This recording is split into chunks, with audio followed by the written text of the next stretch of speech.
আসসালামু আলাইকুম রহমতুল্লাহি ওয়াবারাকাতুহ। সুপ্রিয় দর্শক শ্রোতা, আশা করি মহান আল্লাহর রহমতে সবাই ভালো আছেন, নিরাপদে আছেন। দৌলতদিয়া বাংলাদেশের রাজবাড়ী জেলার গোয়ালন্দ থানার একটি ইউনিয়নের নাম। সঙ্গত কারণে, নানান কারণে এই নামটি এদেশের মানুষের নিকট অত্যন্ত সুপরিচিত, সবার কাছে খুবই খ্যাত।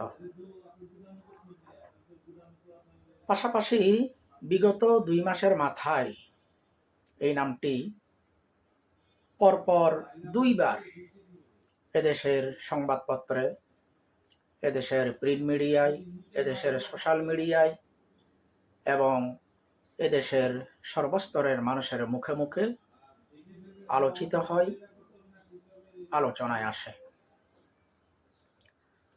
এর কারণ হচ্ছে, আমরা প্রত্যেকেই জানি, ঈদ উল ফিতরের মাত্র 2 কি 3 দিন আগে সারা দেশের মানুষ যখন ঈদকে সামনে রেখে আনন্দ, উল্লাস, হাসি খুশির মধ্যে ব্যস্ত সময় পার করছিল, সেই সময় কুষ্টিয়া থেকে ঢাকাগামী সৌহার্দ্য পরিবহন নামের একটি বাস এই দৌলতদিয়া ঘাটে ফেরিতে ওঠার সময় অজস্র মানুষের চোখের সামনে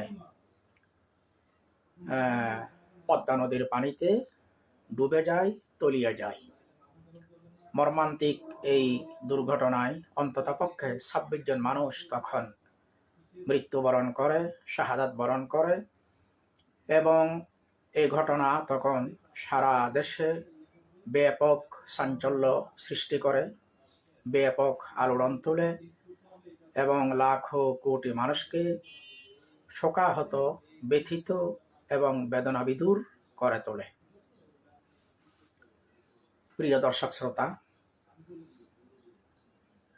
সেই ক্ষত মুছতে না মুছতেই, সেই শোক শুকাতে না শুকাতেই এই তো মাত্র 5 তারিখ শুক্রবার সকাল 9টায় সেই কুষ্টিয়া থেকে ঢাকাগামী আরও একটি বাস, এসবি নামের আরেকটি বাস ফেরিতে ওঠার সময় আবারও পদ্মা নদীর পানিতে তলিয়ে যায়, পদ্মা নদীর পানিতে ডুবে যায়।